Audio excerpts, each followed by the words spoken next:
Bismillahirrahmanirrahim. Assalamualaikum warahmatullahi wabarakatuh.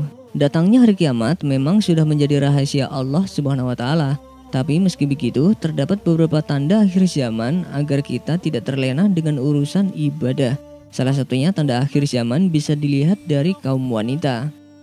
Sebelumnya tekan tombol subscribe dan nyalakan loncengnya. Bagikan video ini ke teman dan keluarga kalian karena sebaik-baik kalian adalah orang yang mempelajari Al-Quran kemudian mengajarkannya kepada orang lain. Satu lagi, simak video ini sampai selesai biar nggak salah paham.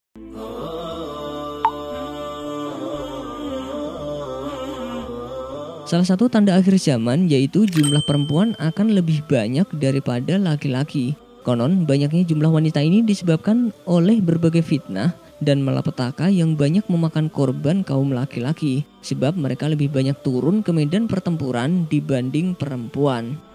Rasulullah SAW bersabda, engkau akan melihat seorang laki-laki diikuti oleh 40 wanita, yang tak lain hal ini disebabkan oleh sedikitnya jumlah laki-laki dan banyaknya jumlah wanita. Hadis riwayat Bukhari.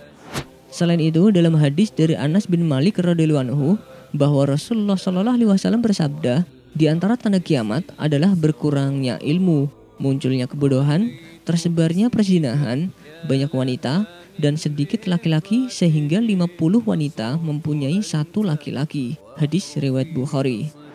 Hadis ini nampak jelas sekali bahwa mendekati kiamat akan ada banyak perzinahan. Perzinahan itu tidak akan terjadi kecuali jumlah wanita lebih banyak dibanding lelaki. Akhirnya setiap laki-laki memiliki 40-50 wanita sebagaimana disebutkan dalam hadis tersebut. Akhir zaman juga ditandai dengan banyaknya wanita yang berpakaian namun telanjang. Maksudnya dari telanjang adalah pakaian yang mereka kenakan begitu mini dan ketat sehingga menampaklah lekuk tubuhnya. Dari Abu Hurairah radhiyallahu anhu, Rasulullah SAW bersabda, ada dua golongan dari penduduk neraka yang belum pernah aku lihat. Suatu kaum yang memiliki cambuk seperti ekor sapi untuk memukul manusia dan para wanita yang berpakaian tapi telanjang. Berlenggak-lenggok, kepala mereka seperti punuk unta yang miring. Wanita seperti itu tidak akan masuk surga dan tidak akan mencium baunya, walaupun baunya tercium selama perjalanan sekian dan sekian. Hadis riwayat Muslim. Seperti dalam hadis tersebut, zaman sekarang banyak ditemukan para wanita yang berpakaian terbuka. Bahkan yang berhijab pun beberapa wanita ada yang masih memperlihatkan lekuk tubuhnya. Mungkin mereka hanya sekedar mengikuti tren dan mode, padahal berpakaian tertutup tetapi ketat sama saja seperti para wanita yang mengumbar auratnya.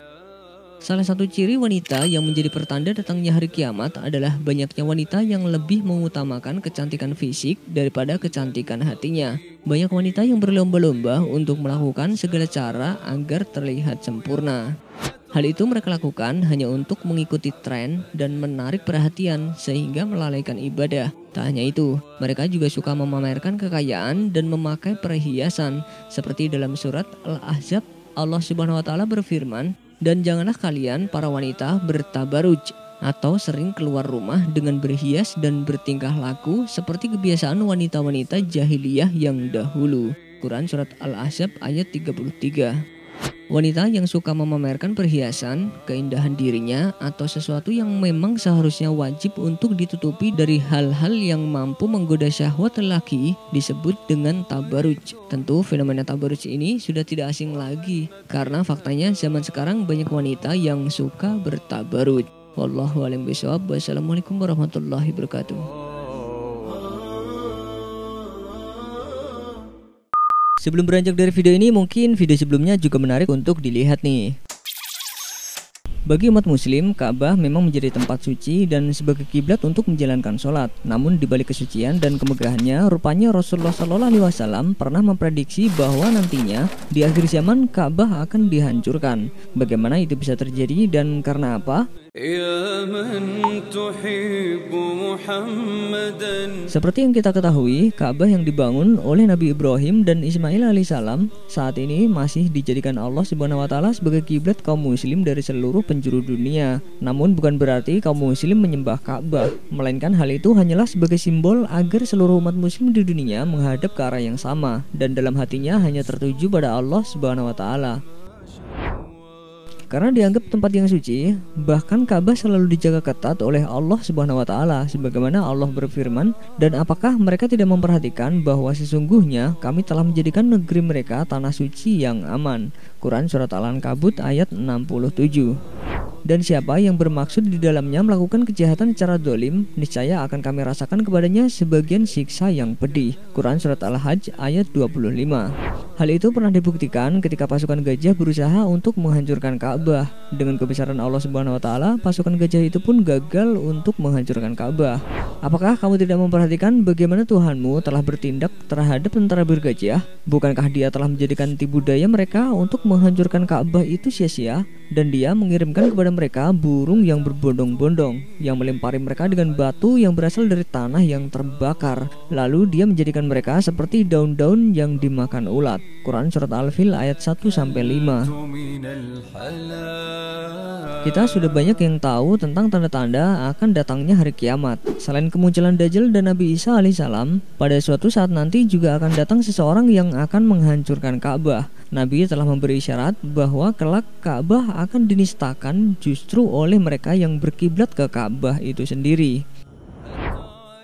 Abu Hurairah radhiyallahu anhu meriwayatkan bahwa Rasulullah Shallallahu alaihi wasallam bersabda, kelak akan ada seseorang yang dibaiat di antara rukun dan makom Ibrahim, dan tidak akan yang menistakan Ka'bah kecuali orang-orang yang memilikinya. Apabila mereka sudah menistakannya, maka jangan ditanyakan lagi tentang kehancuran bangsa Arab. Kemudian bangsa Habasyah akan datang untuk menghancurkan Ka'bah. Akibatnya setelah itu Ka'bah tidak akan pernah dibangun lagi selamanya. Bangsa Habasyah inilah yang akan mengeluarkan harta terpendam dalam Ka'bah. Hadis riwayat Ahmad dengan sanad yang sahih. Nabi Muhammad SAW pernah memprediksi jika suatu saat nanti, tepatnya di akhir zaman, Ka'bah yang dianggap suci justru harus dihancurkan oleh seseorang yang bernama Dzulqarnain. Dzulqarnain adalah nama sebuah gelar yang artinya si pemilik dua betis yang kecil. Dari Abdullah bin Amru pernah mendengar Rasulullah SAW bersabda, Ka'bah itu dirusak oleh Dzulqarnain dari Habasyah atau Ethiopia. Dicopotinya perhiasan Ka'bah dan dilepas kiswahnya. Seolah-olah aku menyaksikan Dzulqarnain itu orang berbadan kecil yang botak. Agak bengkok pergelangan kakinya, ia menghantam Ka'bah dengan sekop dan linggisnya. Hadis riwayat Ahmad. Sebagaimana juga telah ditegaskan dalam kitab Sahih Bukhari dan Muslim dari Abu Hurairah radhiyallahu anhu bahwa Rasulullah SAW bersabda, Ka'bah itu dihancurkan oleh Dzulqarnain dari Habasyah atau Ethiopia. Hadis riwayat Bukhari dan Muslim. Dzulqarnain adalah orang yang memiliki dua betis kecil. Selain itu, sebagaimana diriwayatkan oleh Imam Bukhari dari Abdullah bin Abbas, seolah-olah aku mengenalnya seperti orang berkulit hitam dan berkaki bengkok yang melepas batu Ka'bah satu persatu.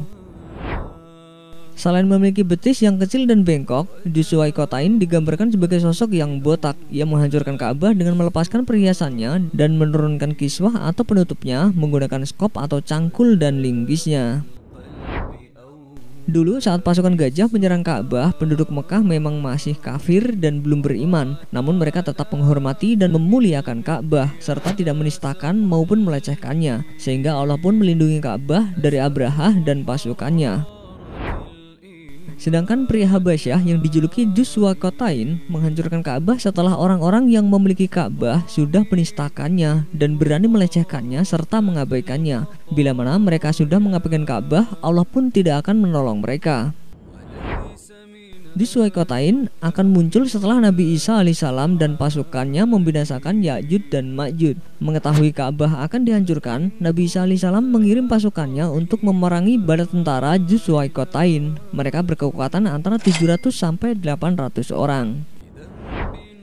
Setelah dihancurkan oleh orang tersebut, Nabi Muhammad SAW juga mengisyaratkan bahwa Baitullah Suci tidak akan lagi dibangun atau dimakmurkan selama-lamanya, karena pada akhir zaman nanti akan muncul angin lembut yang akan mencabut nyawa setiap manusia yang masih memiliki keimanan meski hanya seberat biji sawi, sehingga tidak ada orang yang bisa merawat Ka'bah dan sisanya tinggal manusia-manusia jahat.